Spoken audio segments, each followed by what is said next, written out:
Hello there and welcome to the Breakfast News on Rajya Sabha Television. I'm Aishwarya Kapoor with you and here are this morning's headlines. Campaigning picks pace. Prime Minister Narendra Modi calls Congress a sinking ship at an election rally in Punjab. Rahul Gandhi targets a SAD-BJP for drug menace in the state.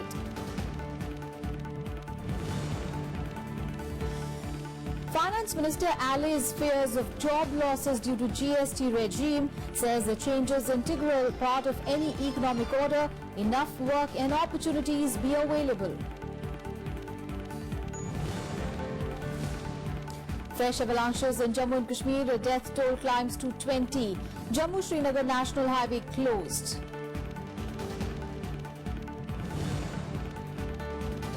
Donald Trump signs new vetting measures for people coming to the United States, bid to prevent foreign terrorists from entering the country.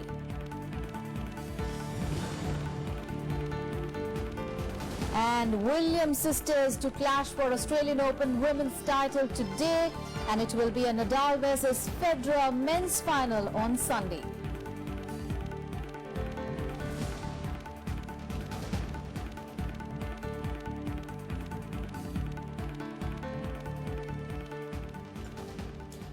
Let's begin by taking the look at all the election-related news.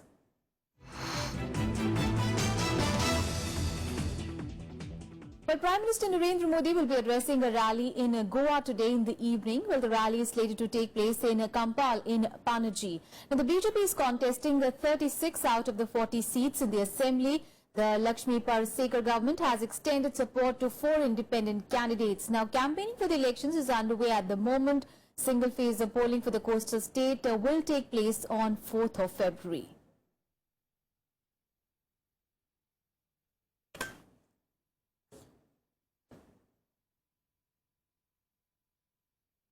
News from Polban, Punjab now, and Prime Minister Narendra Modi began campaigning in the state with a massive rally in Jalandhar on Friday. Well, the Prime Minister is seen as a star campaigner for the BJP SAD alliance in Punjab. The state is vital for the BJP, which faces stiff competition from the Congress as well as the Aam Aadmi Party this time after being 10 years in power. Prime Minister Narendra Modi was at his oratorial best as he addressed his first election rally in Punjab's Jalandhar. In his speech, the Prime Minister attacked the Congress party, calling it a sinking boat. He also accused the Congress of bad-mouthing the youth of the state. अभी उत्तर प्रदेश में आपने देखा होगा, उनकी party महीनों तक गांव-गांव रथ लेकर के चलती रही, यात्रा निकाली। समाजवादी पार्टी की सरकार के खिलाफ जितना बोल सकते हैं बोला, लेकिन उन्होंने देखा कि जनता तो स्वीकार नहीं कर रही है, ये परिवार में फूट पड़ गई है, बीच में अगर घुस सकते हैं तो घुस जाओ, वो उन्होंने अपनी मुंडी वहां मार ली। The Prime Minister was all praise for the resilience of the people of Punjab, accusing other parties of bad-mouthing them for political games. ये पंजाब की धरती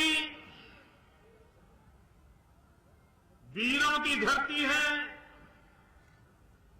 शूरवीरों की धरती है, ये गुरुओं की धरती है, ये संतों की धरती है। ये बड़े दुख की बात है कि कुछ लोग निजी स्वार्थ के कारण राजनीति के अहम मुद्दों पर चर्चा करने का सामर्थ्य न होने के कारण किसी न किसी कारणवश इस चुनाव में पंजाब की आन बान शान पर दाग लगाने की कोशिश कर रहे हैं। The Prime Minister also touched upon the issue of the water of the Sindhu River, saying it belongs to India. He promised to bring it to Punjab if voted to power. The Prime Minister also focused on his development agenda. और आने वाले 3 साल के अंदर 5 करोड़ परिवारों में gas का connection देने का काम पूरा करने। भाइयों बहनों, मैंने सपना संजोया है 2022 जब हिंदुस्तान की आजादी के 75 साल होंगे, हम हिंदुस्तान के हर गरीब को उसका अपना मकान हो, उस काम को पूरा करने के लिए चल रहे हैं। Punjab Chief Minister Prakash Singh Badal also addressed the rally before the Prime Minister, urging people to vote him to power for a third time. Punjab goes to polls on February 4th. Sham Sundar's report for Rajya Sabha TV. And Rahul Gandhi will address a joint rally with Amrinder Singh in Jalalabad today. Well, Congress candidate from Amritsar, Navjot Singh Sidhu, will also jointly campaign with the two leaders today. Well, remember, Jalalabad is the constituency of Deputy Chief Minister Sukhbir Singh Badal. Another three leaders will also address the public rallies at Dhuri and Philor constituencies. However, this meeting with traders in Ludhiana stands cancelled. Meanwhile, Rahul Gandhi's Sunday program, where he was scheduled to address a rally at Prakash Singh Badal's constituency, Lambi, has also now been rescheduled to 2nd of February. He will instead address a joint press conference in Uttar Pradesh with the Chief Minister Akhilesh Yadav. Now, this will be their first joint appearance after cementing a pre-poll alliance in Uttar Pradesh. And earlier, Congress Vice President Rahul Gandhi campaigned in Punjab's Majidha district ahead of the 4th of February assembly elections in the state. Now, Congress State President Captain Amrinder Singh and a new entrant Navjot Singh Sidhu were also present at this rally. Now, besides targeting the party's rivals in the state, Rahul Gandhi also named the chief ministerial face of the Congress in Punjab. Congress Vice President Rahul Gandhi on Friday officially announced Captain Amrinder Singh as the party's chief ministerial candidate for Punjab. एक परिवार का हाथ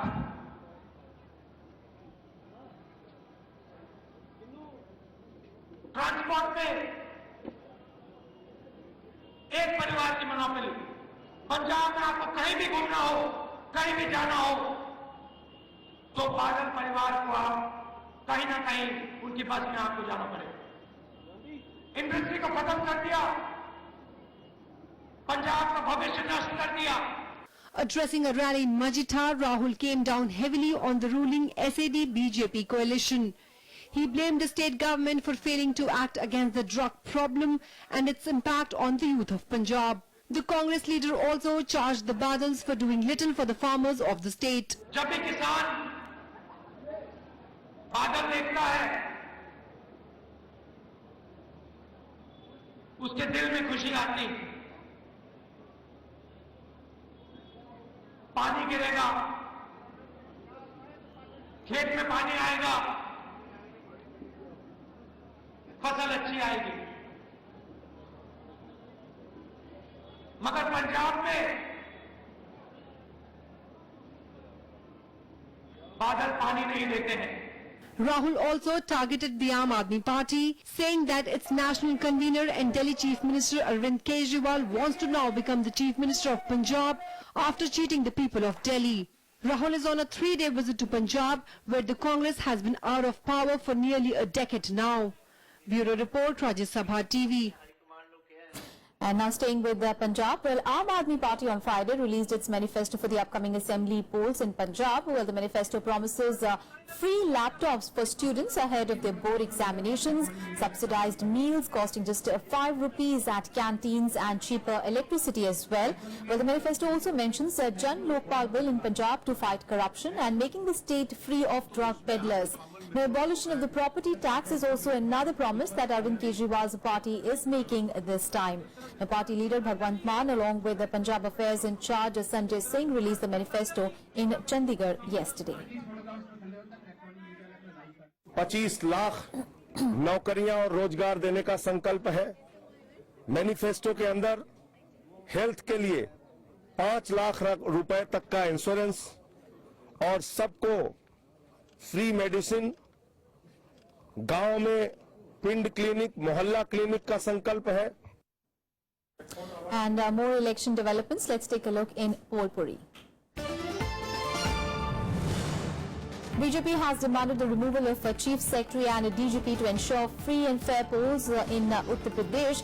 While Union Minister Mukhtar Abbas Naqvi met UP Chief Electoral Officer T. Venkatesh and submitted a list of officers for removal. The list of officials included the names of Chief Secretary, Home Secretary, DGP and officials of around 24 districts. Punjab Congress has permanently expelled 9 more dissidents from its primary membership on Friday after they did not withdraw from the assembly poll race. The latest action comes 2 days after a similar order expelling 7 rebel candidates for life after they failed to retire in the favour of official Congress nominees even after the deadline given by Captain Amrinder Singh expired. Aam Aadmi Party convener and Delhi Chief Minister Arvind Kejriwal will campaign in Bhatinda in Punjab. The campaign is likely to highlight the issue of construction of the Satluj-Yamuna link canal. Also, drug menace, law and order and procurement of crops in the state is to figure.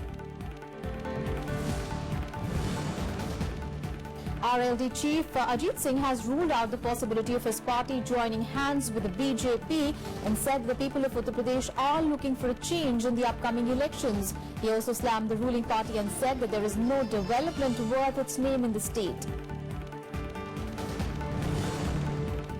Uttarakhand Chief Minister Harish Rawat and State Assembly Deputy Speaker Anusuya Prasad Mekuri were among the 300 candidates who filed their papers on the last day of the nominations on Friday. Well, Rawat, who is contesting from 2 seats this time, filed his nominations from Haridwar Rural. He had filed his nominations from Kicha on Wednesday.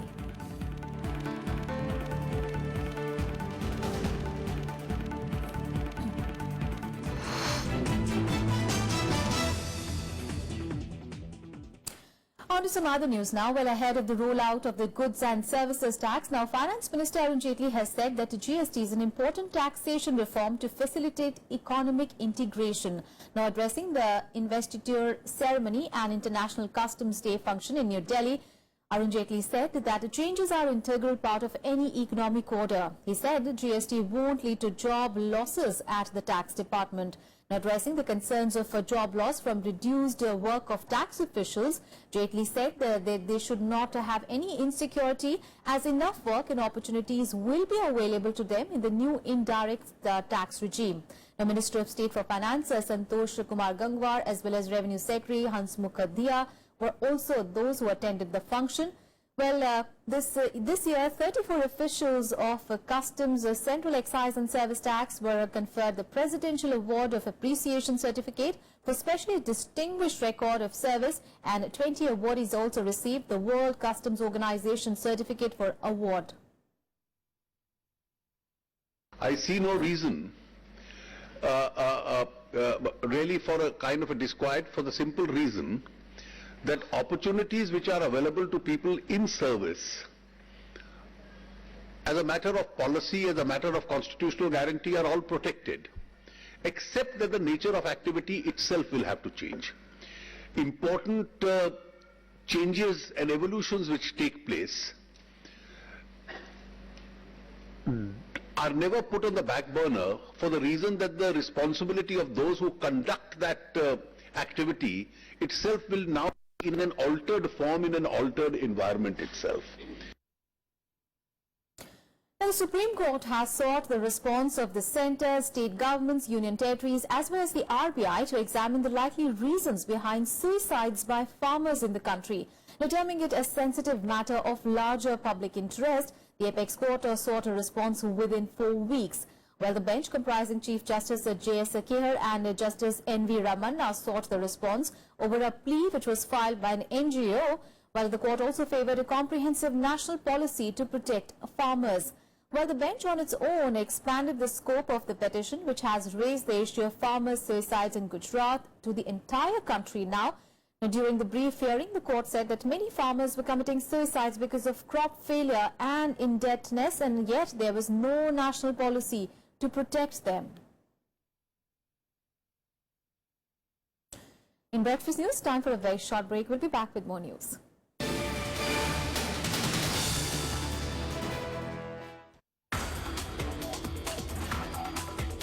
Weather forecasting is a non-linear process, so therefore it cannot be solved by any exact method.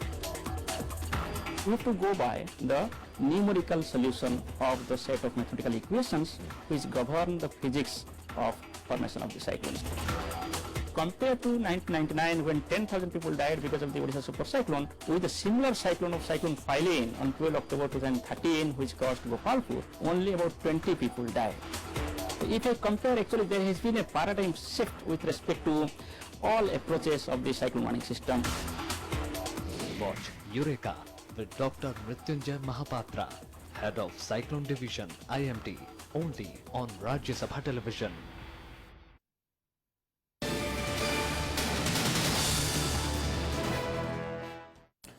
Well, the death toll in avalanches in Kashmir has crossed 20 after the bodies of 4 more soldiers were recovered on Friday. The army recovered the bodies of 4 more soldiers who had been patrolling in a grey sector near the line of control that divides the territory when the snowslide struck on Thursday.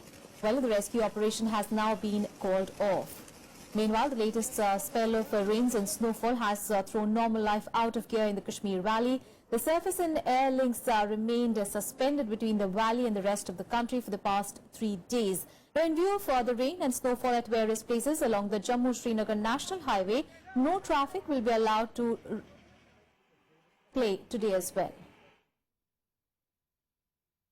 Presently, the operation has been called off. There are no more missing soldiers. And a look at what else is making news across the country nationwide. Chief of Army Staff General Bipin Rawat has launched a WhatsApp helpline to receive grievances for the Army personnel. The aggrieved Army personnel will be able to directly communicate with the Army Chief with the help of this helpline. It comes in the backdrop of several complaints being uploaded by some of the soldiers on social media platforms. A 23-year-old national-level swimmer working with the Western Railway has committed suicide by hanging herself at her residence in Lower Parel in central Mumbai. According to the police, Tanika Dhara had won the silver medal in the 1-meter springboard event at the 70th National Aquatics in September last year and also clinched a bronze medal in the 35th National Games in 2015. Well, the reason behind the suicide is yet to be ascertained and the investigation is on.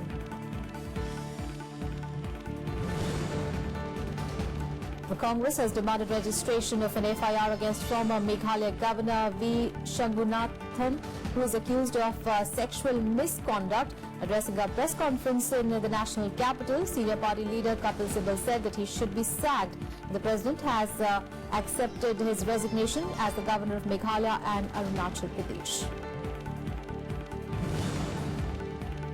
Karnataka High Court on Friday issued a bailable warrant against liquor baron Vijay Mallya after he failed to appear before it in connection with the contempt of court case. Well, Mallya had to appear before the court on 19th of January this year. He was later asked to appear on Friday. Well, Mallya failed to appear on both the dates, even as his counsel said that he did not respond to their communication.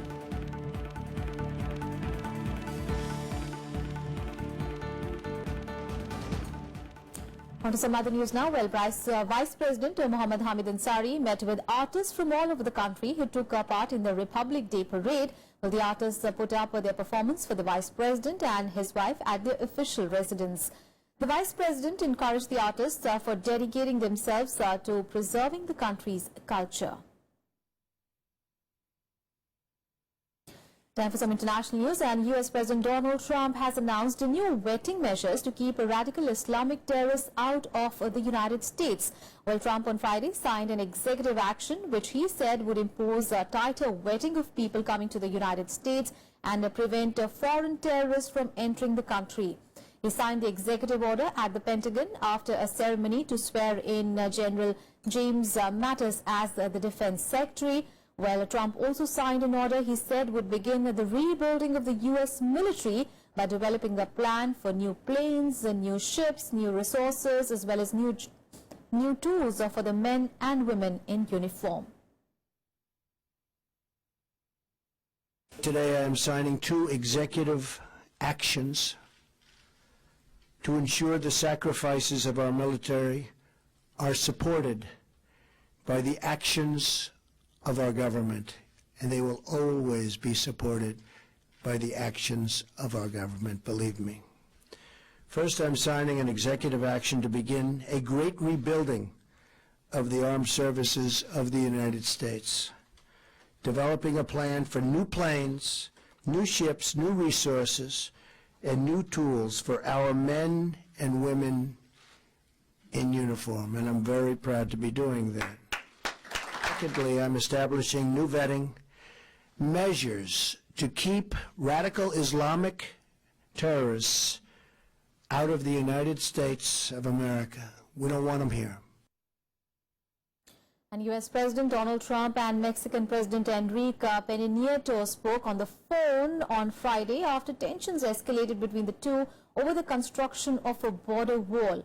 Well, the discussion over the phone comes after the Mexican president cancelled a meeting with Trump that had been set for next week. Well, this after the White House moved forward with plans to build a wall along the U.S.-Mexico border and insisted that Mexico pay for it. The Mexican President Pena Nieto has, however, repeatedly stated that Mexico will not pay for the wall and has also condemned a U.S. suggestion that it may impose a 20% tax on his country's imports to finance the structure. Well, after the phone call, both the countries issued statements saying that their leaders recognize their clear differences of opinion on the payment demand and agreed to settle the matter as part of a broader discussion on all aspects of the two nations' relationship. We have a really, I think, a very good relationship, the President and I, and we had a talk that lasted for about an hour this morning, and we are going to be working on a fair relationship and a new relationship. But the United States cannot continue to lose vast amounts of business, vast amounts of companies, and millions of people losing their jobs. And so we are going to renegotiate our trade deals, and we're going to renegotiate other aspects of our relationship with Mexico. And 3 Indian origin persons have been awarded Australia's highest civilian honour this year for their contributions in the field of medicine and community work. Now, Purushottam Savrikar, a Sydney-based medical practitioner, received Order of Australia Medal for the year 2017 for his service to medicine and to the Indian community. Also, Makhan Singh Kangarure from Perth was given the award for his service to medicine in the field of neuroradiology, to education and to the range of professional medical associations. Also, Vijay Kumar was given the award for his service to medical research in the disciplines of nuclear medicine and biology, to professional organizations and to the community. Over 950 Australians were named in the Australian Day honours this year, announced on the Australia Day. Time for some sports news now, and Rafael Nadal battled past Bulgaria's Grigor Dimitrov to reach the final of the Australian Open and set up a title clash with old rival Roger Federer. Well, in a thrilling semi-final, both the players went neck and neck, winning alternate sets till it went to the decider.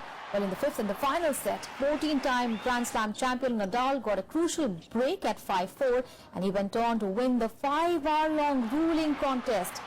6-3, 5-7, 7-6, 6-7, 6-4. Well, the 30-year-old Spaniard will play his first major final since the 2014 French Open on Sunday against 17-time Grand Slam champion Roger Federer. Well, this will be their 9th meeting in the Grand Slam final. Meanwhile, in the women's singles, the Williams sisters, Serena Williams and Venus Williams, will today clash in the final. While Serena is eyeing her 23rd Grand Slam, Venus Williams is targeting her 8th major, first since Wimbledon in 2008. For me, it's a privilege, and it's a very, very special thing, I think, for both of us to be in the final of a major again, have another chance to compete against each other after a couple of years having some problems. So.